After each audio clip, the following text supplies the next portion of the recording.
Hello friends, இன்றைக்கி நம்ம பார்க்க போகிறது ரீட்ராக்டபிள் இன்ச் டேப்பை எப்படி யூஸ் பண்ணுறதுன்னு பார்க்கலாம். நார்மல் இன்ச் டேப் மாதிரி இல்லைங்க. இது ஒரு பட்டனை ப்ரெஸ் பண்ணாலே போதும். நீங்கள் எவ்வளோ தூரம் லென்த்தாக எடுத்து விட்டாலும் அது கரெக்டாக வந்து ஃபிக்ஸ் ஆகிடும்.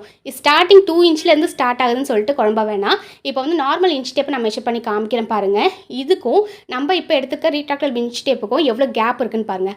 இந்த கேப்பு கரெக்டாக எங்கே வருது அப்படின்னு பார்த்தீங்கன்னா, இந்த கேப்பு வந்து இந்த வளைவு பகுதியில் உங்களுக்கு வந்துடும். நான் இப்போ மெஷர் பண்ணி காமிக்கிறேன்.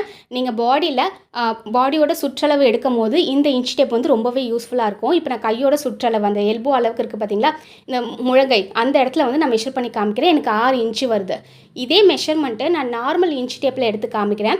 அதே மெஷர்மெண்ட்டு வருதான்னு பார்க்கலாம். இப்போ பார்த்தீங்கன்னா நான் கை சுற்றளவு எடுக்கும் போது அதே சேம் மெஷர்மெண்ட் 6 இன்ச்சு வருது. அந்த 2 இன்ச்சு வந்து எப்படி உங்களுக்கு அட்ஜஸ்ட் ஆகுதுன்னு உங்களுக்கு பார்க்கும்போது தெரியும். இந்த ப்ராடக்ட்டை ஃப்ரீ ஷிப்பிங் ஆஃபரில் புக் பண்ணணும்னு நினச்சிங்கன்னா மேலே தர வாட்ஸ்அப் நம்பருக்கு வாட்ஸ்அப் பண்ணுங்கள். ஃப்ரீ ஷிப்பிங் ஆஃபர் 10ஆம் தேதி வரைக்கும் தான் இருக்குது, செப்டம்பர் மந்த். மறக்காமல் உங்களை ஆர்டர் ப்ளேஸ் பண்ணுங்கள்.